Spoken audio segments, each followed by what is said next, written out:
we're going to learn how to tune other strings. Let's get the other strings ready. The first string at the bottom is the first string, and then we go up to the second, third, fourth, fifth, and sixth strings. First, we start with the sixth string. The pitch for the first to sixth strings is set to A. In ancient China, we use Chinese characters to represent these pitches. In the West, we use English letters to represent these musical syllables. But what about the musical scale? We all know that using do, re, mi, fa, sol, la, ti, do. These scales use Arabic numerals, 1 to 7. Let's see a piano key. Moving down raises pitch, left lowers it. Right increases pitch, left decreases it. Whole verse half tones. A black key between white keys indicates a whole tone. No black key indicates a half tone.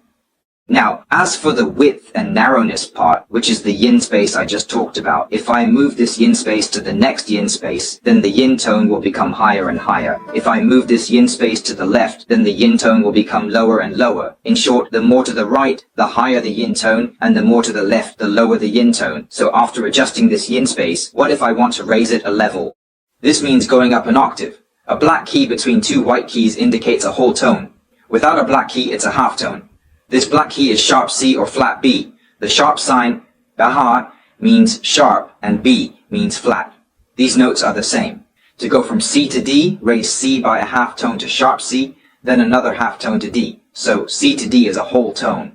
The black key is sharp C or flat. Sharp R's means sharp note, B means flat. They're the same. Between 1 and 2 is a black key showing a whole tone like C to D. C to D is a whole tone, C to sharp C, then to D, each a half tone. Together they make a whole tone. Between 3 and 4 and 7 and 1, no black keys mean a half tone. Raise 3 to. Let's take a look at the change from C to D. From C to D, we need to see that C has to be raised by a half tone, and then it is raised to C sharp, and then C sharp is raised by another half tone to become D. So the relationship between C and D is a whole tone. Let's take a look at C to C sharp, which is a half tone relationship. Sharp C to flat C is a half tone. Two half tones make a whole tone, like C to D. Between 3 and 4 and 7 and 1, two white keys without a black key indicate a half tone. Raising 3 by a half tone goes to 4, Mi to FR, or 3 to F. Same for 7 and 1. Now, tuners. 3 types exist. This one is home friendly with a metronome. It works unplugged. Just turn it on. In noise, use a cable and clip to the guitar. Quiet, use unplugged. Metronome aids practice. The second type is general purpose, like the first, but tunes violins and has a 12-tone setting. More modes. The third is pricier, offering better sensitivity and precision. Just turn on the tuner and place it on the table to respond.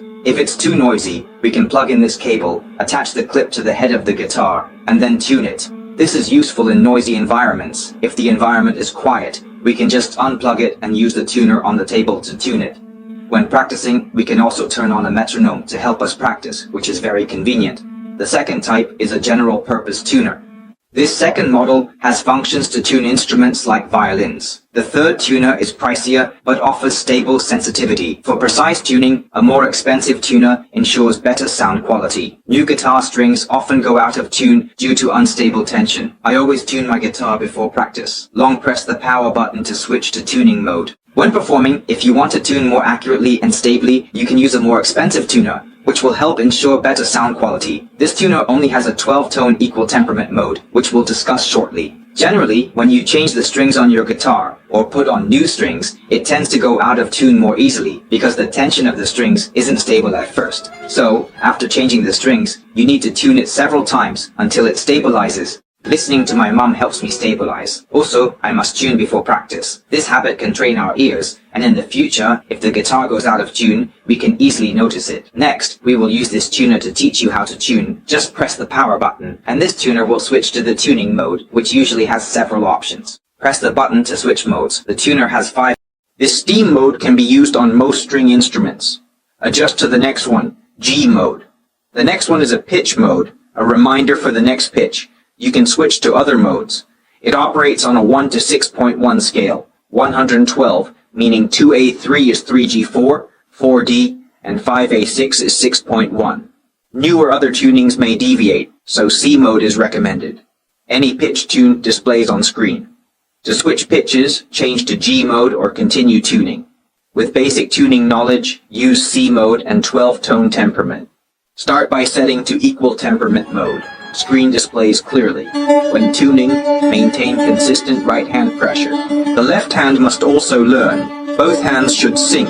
The right hand mustn't be too forceful, as it affects tuning. Essentially, the right hand should play gently or keep steady pressure, while the left adjusts to pitch. Now, the display screen faces the camera, showing the first finger pitch correctly. Our first standard is 111, so right now it's low. Now, between low and 1, does it need to rise or fall? According to our piano sheet, 1 is mi, so if we need to tune it to 1, we have to raise it, which means bending it outward. That's right, but do it slowly. Sometimes there might be a chance of the string breaking. Then give the meaning of cow neck.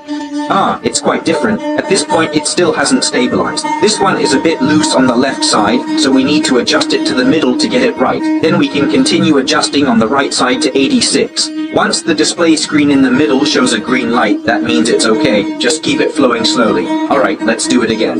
When the display screen in the middle shows a green light, that means it's okay. Just keep it flowing slowly.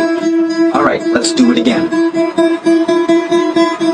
It's been a few hundred years. 1111 is good. The second standard is 2B. It's A to B. Look at the piano keys. A is A, B is C. For the second, keep the pointer in the middle. For B, the right key below shows 3G. From A to G, rise or fall. A falls to G. 0.2 is the direction of the external force. Then for the second one, now this double mode continues to adjust until the pointer is in the middle. Should be fine. Next is B, shown as 3G, means it's A3, and the standard is G. From A to G, rise or fall. Hard to tell. G means A is a string, so A should fall to G. For the third pitch, adjust to the middle. 0.2 indicates external force direction. It's dropping in the opposite direction. Let's help now. Go ahead and tighten it up now. If it only leans to the left, just adjust it to the right, and that should be fine. Alright, success. Go. I went out. And now regarding the situation with the 10th piece of money, 456, just focus on this direction. Just find the direction, and let's take a look at the situation. The probability is 4DD.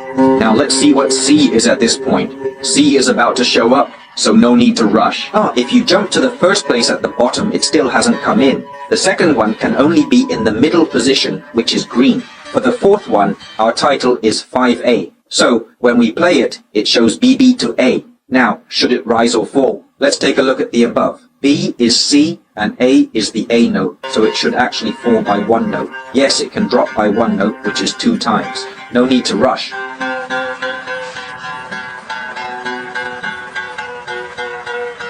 Alright, no need to rush.